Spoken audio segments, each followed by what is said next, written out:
the topic of our institute, Disability Theology. And our next speaker, Brian Brock, is one of the leading figures in the field. Brian is the professor of moral and practical theology at the University of Aberdeen, Scotland. And he has written a number of books related to Christian ethics, and also to the area of disability, theology of disability. In particular, he has written a book, Wondrously Wounded, Theology, Disability, and the Body of Christ. And also the book, which I hope will soon be translated into Ukrainian, Disability, Living into the Diversity of Christ's Body. And Brian, one thing I would like to mention about Brian is that he has a husband and father of 3 children, including Adam, who also has disabilities. And so Brian is writing from his own experience. And when you're reading his books, you can notice that.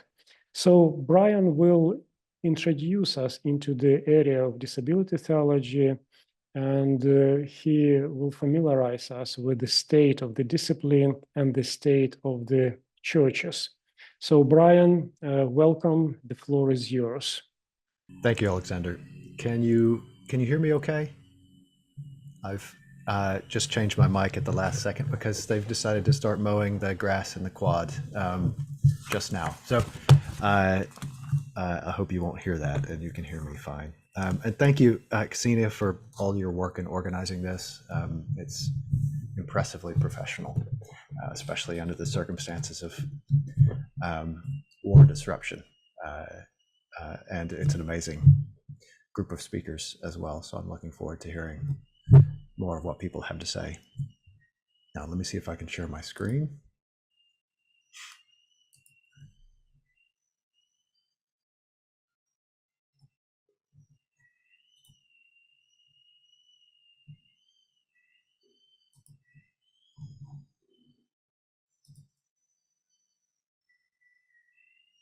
Okay, does that look okay? Good.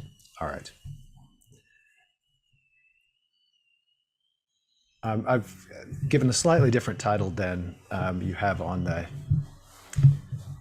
original flyer, the promise of disability, even though the word promise isn't one that's often linked to the word disability. But given the context of the war, I can imagine that the much more usual connection with the word disability would be tragedy. As one of the opening speakers in this conference, it seemed useful to revisit some of the basic questions about what we're talking about when we discuss disability as Christians specifically. What are the basic frames of reference as we're trying to wrestle with what is a kind of difficult and multifaceted topic? Let me give one more word on the title. I'll suggest that disability is a very broad spectrum. I've already begun to hint about that. So it's probably best not to do as I've done here, is to say the promise of disability as if there's one thing that we're going to learn from disability, as if it communicates one thing.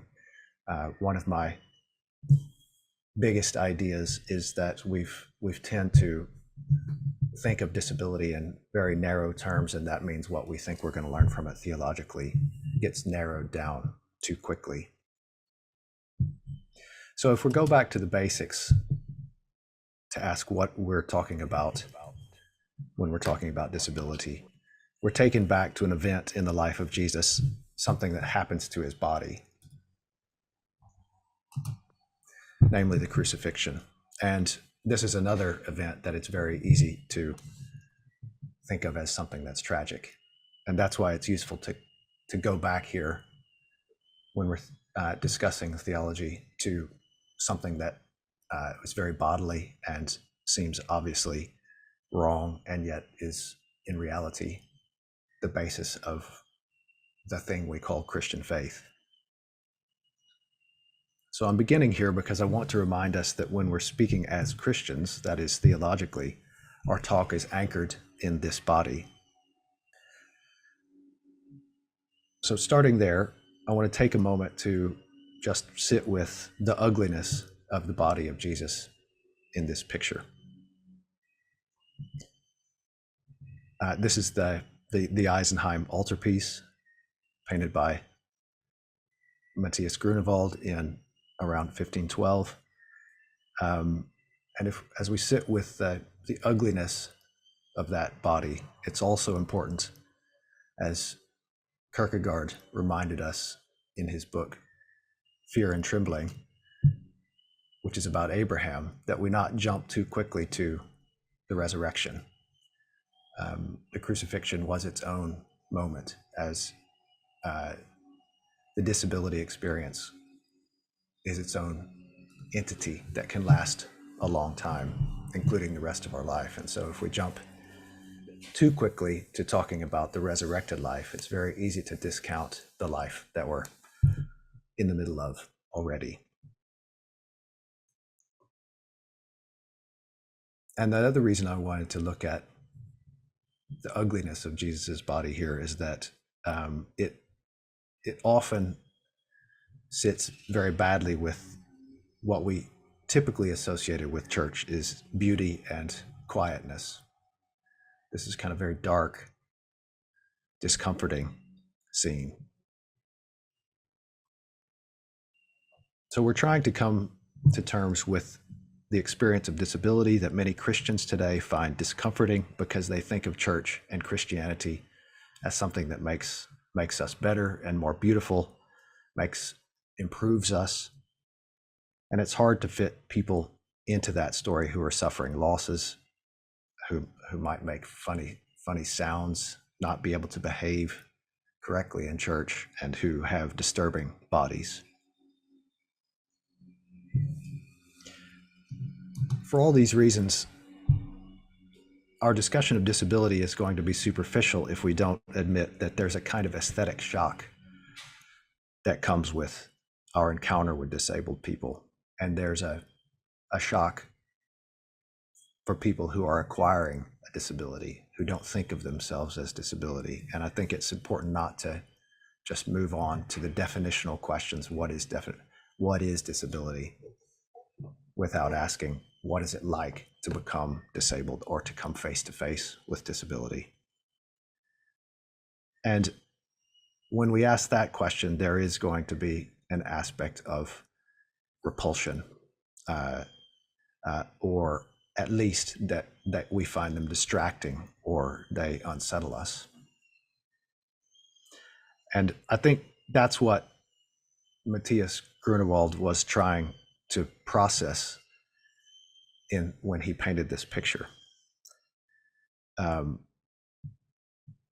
This picture that would be sitting behind the communion table in church and would bring Good Friday, its very disturbing bodily reality to the worshipers. And you can see in the text that I've given a bit more of the context in which he painted a picture like this. At the Eisenheim Hospital, the Antonine monks devoted themselves to the care of sick and dying peasants, many of them who were suffering from ergotism, a disease caused by consuming rye grain infected with a fungus. That disease was popularly known as St. Anthony's fire, and it was called St. Anthony's fire because it caused a burning and a skin infection, hallucinations,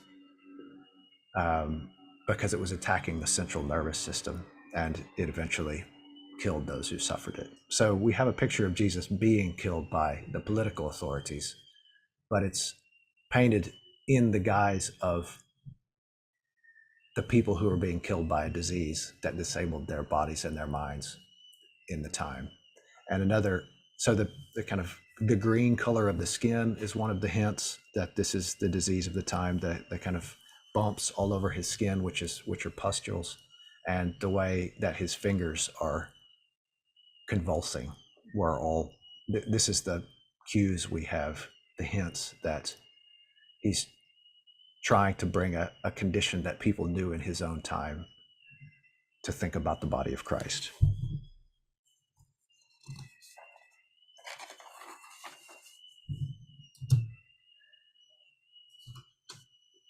This is another painting by an artist wrestling with disabled bodies in a community. We have a picture of a scene that evokes a day out for boys living in some kind of orphanage for disabled children. And it's clearly meant to be a type of happy summer excursion. And we also have the figure of the priest, and he's helping one of the boys into the water. And this, in many respects, is the default image Christians have had about disability, that the saintly, good Christian is one who's helping disabled people. In this case, by supporting an orphanage for unfortunate children and also having very hands-on care for them.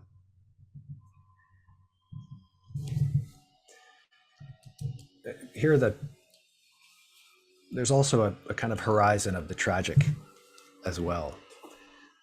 Some boys could get into the water. You can see one of the boys that's in the middle, sort of leaning over. You can imagine limping. Another couple of the boys are kind of bending over like they have intellectual disabilities of some sort. And some of them can't even really negotiate the sand to make it into the water. And this is such a vivid picture. I wanted to just take a moment to let you sit with what the depiction of the bodies in this picture makes you feel, what it makes you think about.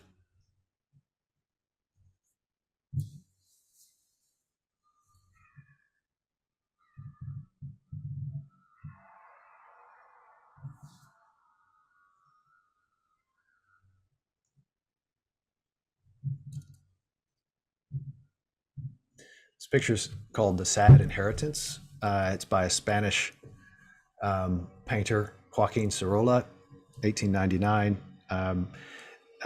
And I want to ask, how does your sense of what the picture is saying change if you're to learn that the artist meant it to be suggesting that the boys' disabilities are somehow a result of their parents' immorality? The sad inheritance that the painter is referring to is a reference to syphilis and the fact that birth defects can come from especially mothers who have syphilis, and the kind of message the author is trying to get across, whatever. That's why I wanted to pause and let you think about what came across to you from looking at the bodies. But what the author saw and what he wanted you to see is a little sermon on repenting of immorality so that no other children would suffer this fate. So this is another theme that's often been part of Christian talk about disability, is religion is somehow about eradicating disability, in this case, by eradicating vice. And that is was very common view at the time,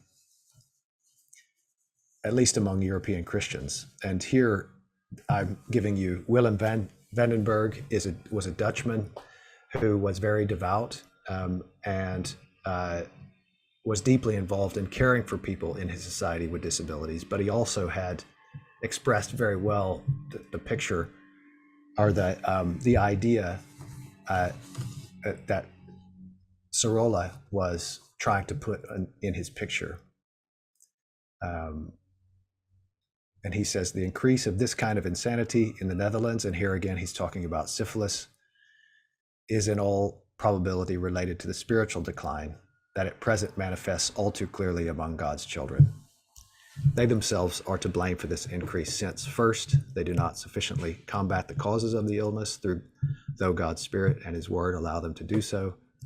Second, in the church, in the family circle, and in the inner chamber, they so little plead the lot of those unfortunate sufferers before the merciful high priest. In other words, they don't pray enough against people ending up with this disability. Third, they do not humble themselves enough under the divine judgments, which are also visible in the increase in the number of insane people and sufferers of nervous disorders. So Vandenberg's understanding of what disability communicates is really a rebuke, right? It's kind of like climate change is seen by many people as the rebuke of the climate for the way that we're Westerners are living. And Vandenberg is trying to convince Christians that they should change their ways so that we will have less disabled people in the world. So I've given you these two pictures, the Eisenheim altarpiece and this Savignola painting, to ask the question of whether our theological talk about disability can be called conforming or transforming. Does the Christian confession just give a theological gloss to the way most people think about disability, or does it transform the way we think about disability? 19th century Christians, I'm suggesting, baptized commonly held views of disability. Everyone at the time thought that syphilis caused intellectual disabilities and physical disabilities of a certain type, and the role of Christianity was to make sure that people didn't do those things. In other words, it was this kind of moral injunction to keep disabilities from arising. And of course, the punchline was, we want to get rid of disability, right? That the logic there means the less disability, the better. And so the function of Christianity was to get people to do the right thing so that we would have less disability.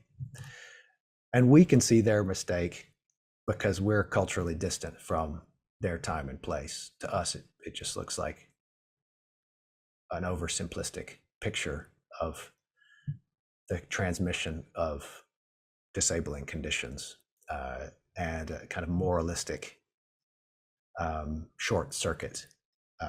Like it would be equivalent to us as someone saying we should repent of having used so much fossil fuel because God is punishing us with climate change, right? There's a lot of other things you might want to say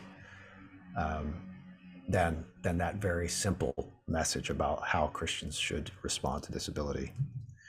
So the question that is animating my talk today is, do we in our churches approach disability any differently than other citizens and institutions in our society? Or to what extent are we just putting a Christian gloss on what most people assume is going on with disability?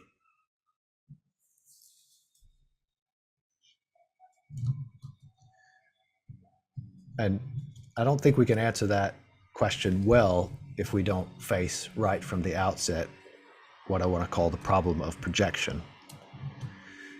This is a comment from Stanley Hauerwas in his book, The Suffering Presence, which is another very kind of early informative intervention in the discussion of disability theology.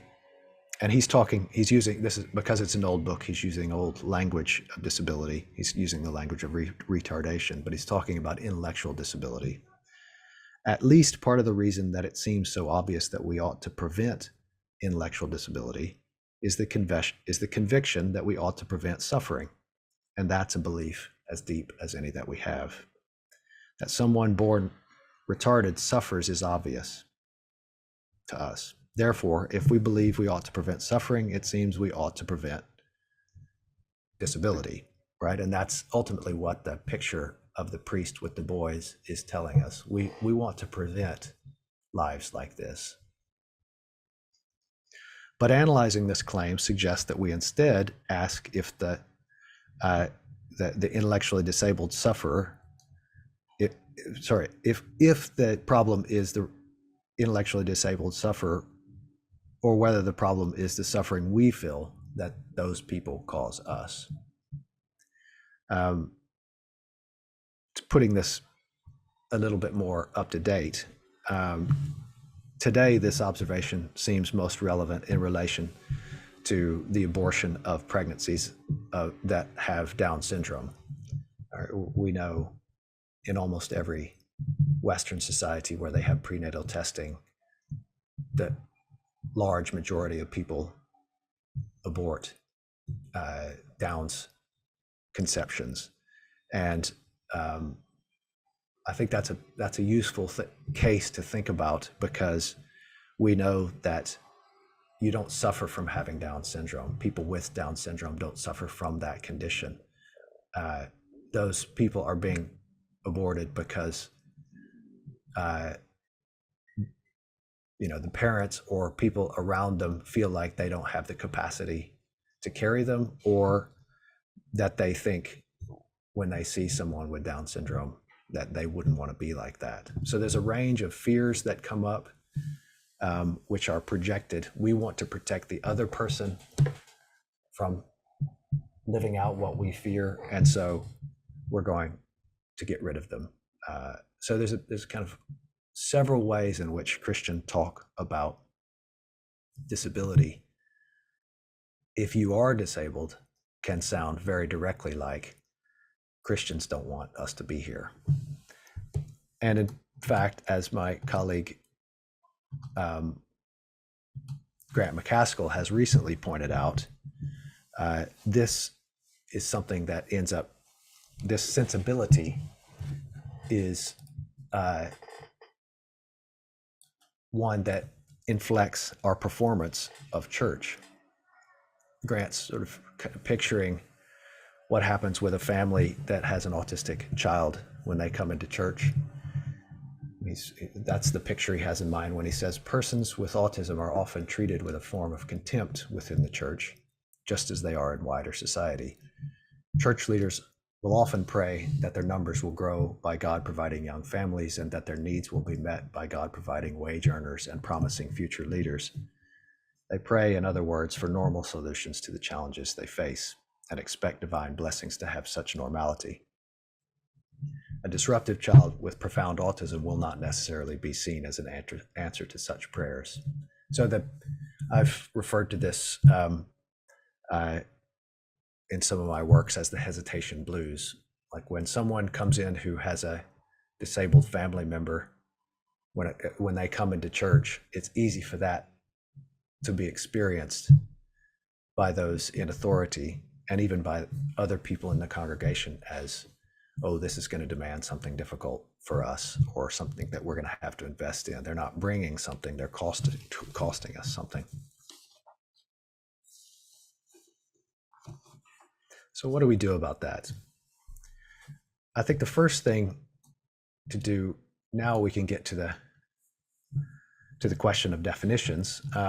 It's important to ask about disability not as defining something that other people had, but as a type of experience. When we use the language of disability, most people who haven't really thought about it theologically, just people on the street, in the newspaper, they associate the word disability with a limited range of life experiences. Somebody in a wheelchair, somebody who's totally blind or totally deaf, someone with severe learning difficulties. And what we need to ask if we're going to think well about disability is, what is the disability experience? And do those handful of cases, is that really the only way that the disability experience can play out? Okay, I want to compare now the UK and the Ukraine. In the UK, over 11 million people have a limited long-term illness, impairment, or disability, most commonly those that are mobility related. That means lifting and carrying. So in other words, the majority of people in the UK who report themselves as having a disability point to inability to do certain jobs, really, because they have, for instance, back problem or a neck problem, or something's wrong with their leg or foot. And these kind of disabilities are also age related. So around 6% of children are disabled, from birth. By working age, about 16% of adults are disabled. And by the state pension age, which is 65, 45% of adults have disabilities. So there you can see why people on walkers and who have hearing aids and diabetes,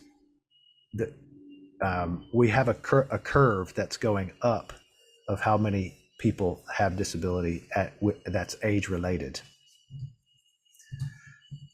Obviously, the profile is looking very different in Ukraine today.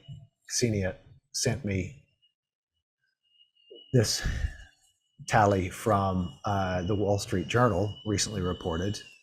Various media reports have mentioned figures of 20,000 or 50,000 Ukrainians with amputations. The actual figure may be higher, and that's because there's been a war going on for a decade already. So there could be as many as 200,000 people with serious injuries that require amputations. So the war-related injuries in the Ukraine are going to be very diverse and widespread, and that's going to be a cultural wave affecting a generation. On the right, we have the picture from the kind of heading of the conference. On the left, a picture of a family with several people with amputees. This was sort of circulating on the internet as a kind of report on the the configuration of disability that people are facing in the Ukraine today. And I wanted to sort of use these pictures to ask again, what are the disability experiences that are being evoked with these pictures? It's nice to put them together because on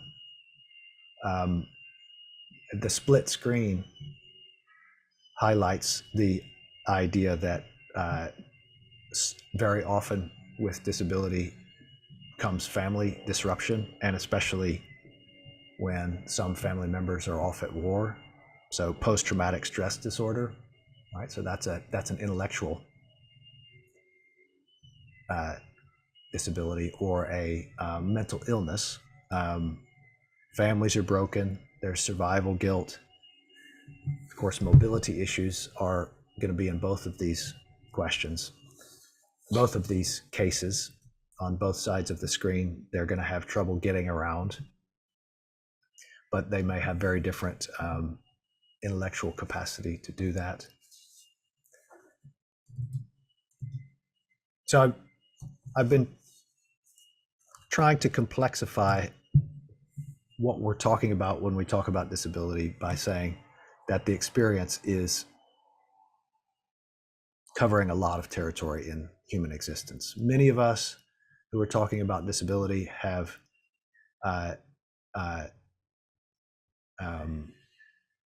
well, if we're talking about it in this format, we probably don't have an intellectual disability. We probably have a physical disability, and one that's acquired, right? So I'm just going to take a moment and define terms here a bit.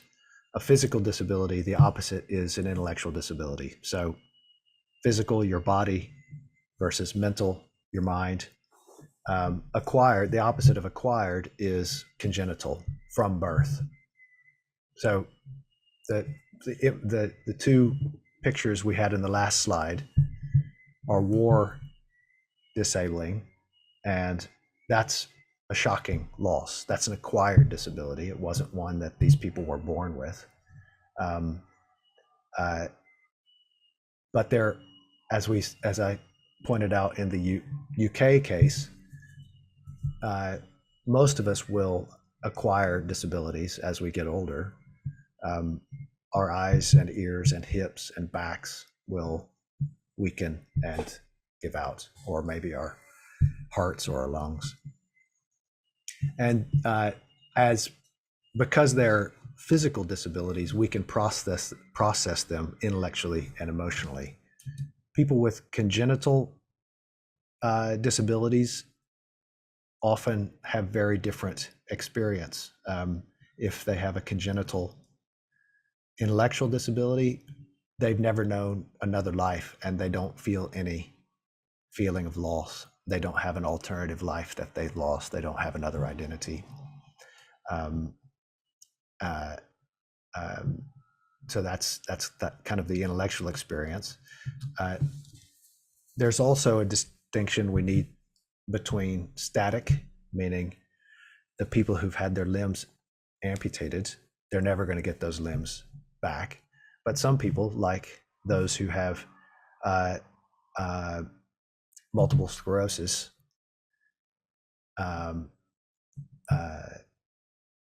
have their disease fluctuates, right? So it's good on some days, it's bad on some days. They don't really know what it's going to be on any given day, and the unpredictability of it is what makes it difficult for them. Okay, why? Now that we've got a few definitions, let me suggest these are a couple of things that when we try to think theologically about disability, we need to keep in mind. First, we need to pay attention to the particularity of the person.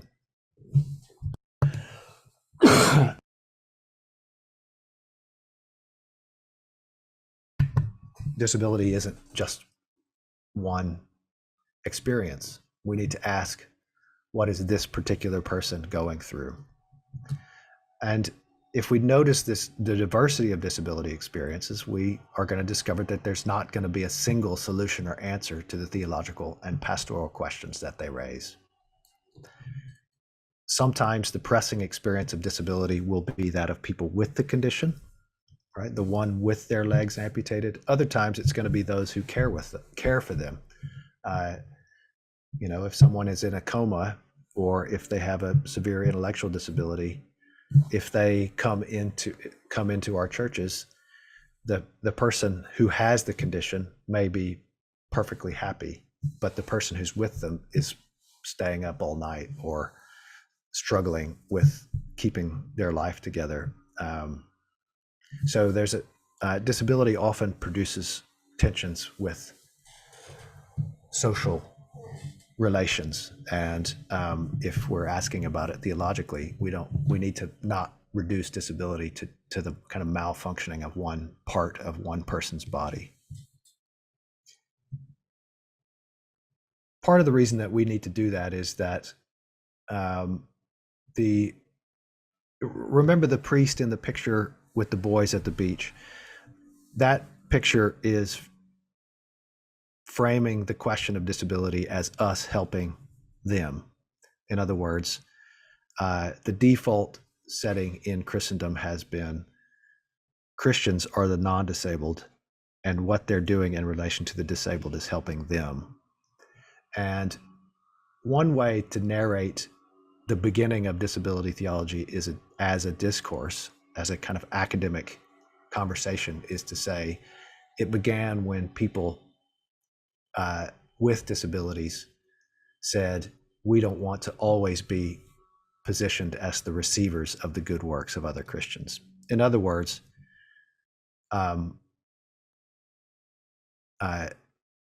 we are Christians too, and we want to speak for ourselves, and we have something to give that's other than being a recipient of what you have to give us. So if we take the diversity of the congregation seriously, it opens up into much more theologically rich ways of being the church that are, I want to call, multipolar, right? It's not always just the non-disabled people doing good works to the disabled people. I'm almost finished, and I want to sort of elaborate on that point for just a couple more slides as we finish. I think the more important question is, how does the New Testament imagine that God befriends us?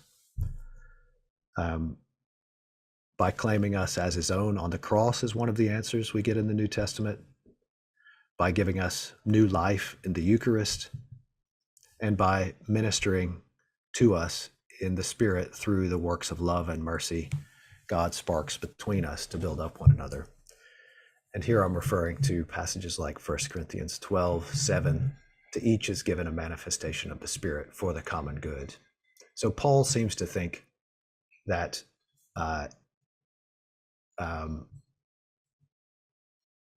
Christians aren't just doing good works to needy, poor people who need something. All Christians, or all people, are places where the Holy Spirit builds one another up, or uses the gifts, the acts of service of each person to build other people up. I like this picture because it's an example of what I think Paul is getting at when he says, if one member suffers, all suffer together. If one member is honored, all rejoice together. This young man obviously has Down syndrome, and you can gather from the picture that this is at a funeral. There's the hearse that carries the dead body behind the picture, and there's the kind of funeral director in the black suit behind.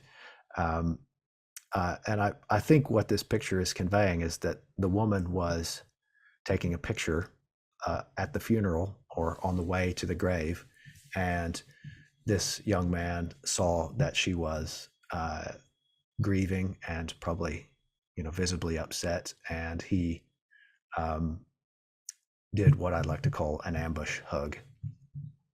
He sensed that she needed embrace, and he just did that. And I call it an ambush hug because she's kind of caught with the camera in her hand in a sort of awkward position. She didn't see it coming, but obviously he's very pleased to do that. So quote unquote normal people would never do that. This is a breach of social decorum, of social rules. But this young man senses the suffering of another person and meets that. And I think this is one way to think about how someone that would normally be considered disabled and in need of help is turning the tables and giving something to another person that they really need, that our social rules wouldn't normally let us perform. This is one of my favorite family pictures. It's the confirmation of my two eldest children, Adam on the right and Caleb on the left. They were 15 and 13 at that page, and they're there with Bishop Ann Dyer. And one of the things I like about this picture is that it is it's like a Rorschach test. It's an ambivalent picture. You could see that